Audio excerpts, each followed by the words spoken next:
आज हम रत्न के बारे में कुछ महत्वपूर्ण जानकारी देने वाले हैं। रत्नों का ग्रहों की राशियों से केवल गहरा संबंध ही नहीं है, अपितु यदि उनका सही ढंग से चुनाव किया जा सके तो वे धारण करने वाले व्यक्ति के जीवन में आमूल-चूल परिवर्तन लाने में सक्षम होते हैं और विरोधी शक्तियों का डटकर सामना करने की शक्ति और जीवन ऊर्जा से भरपूर बनाने में सामर्थ्य देते हैं। रत्न धारण से जो ग्रह शुभ स्थानों के स्वामी होकर अशुभ स्थानों में स्थित हो जाता है तो वह निर्बल हो जाता है, तो इससे संबंधित रत्न धारण से ग्रह को शक्ति मिलती है। और जो अशुभ स्थान का स्वामी हो, पाप ग्रहों की संगत में बैठा हो, उनसे देखा जाता हो या अन्य कारण से दूषित हो, तो उससे संबंधित रत्न पहनने का अर्थ होगा कि उसकी विघटनकारी अमंगलकारी शक्ति को उत्प्रेरित करना है।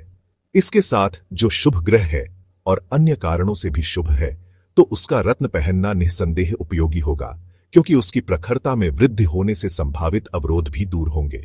सही रत्न का चुनाव कर शुभ मुहूर्त में अंगूठी बनवाकर व शुभ मुहूर्त में सही उंगली में अंगूठी धारण करने पर ही रत्न लाभकारी होता है। रत्नों का ग्रहों की राशियों से केवल गहरा संबंध ही नहीं है, अपितु यदि उनका सही ढंग से चुनाव किया जा सके तो वे धारण करने वाले व्यक्ति के जीवन में आमूल-चूल परिवर्तन लाने में सक्षम होते हैं। कई बार एक व्यक्ति 2 या 2 से अधिक रत्न धारण कर लेते हैं। आजकल तो 5 उंगलियों में और 1 से अधिक रत्न एक ही उंगली में धारण कर लेते हैं। इससे रत्नों का फल निष्फल या विपरीत भी हो जाता है। महर्षि हार्दिक जी पाठक के अनुसार 2 या 2 रत्नों को धारण करते समय अति सावधानी रखना चाहिए।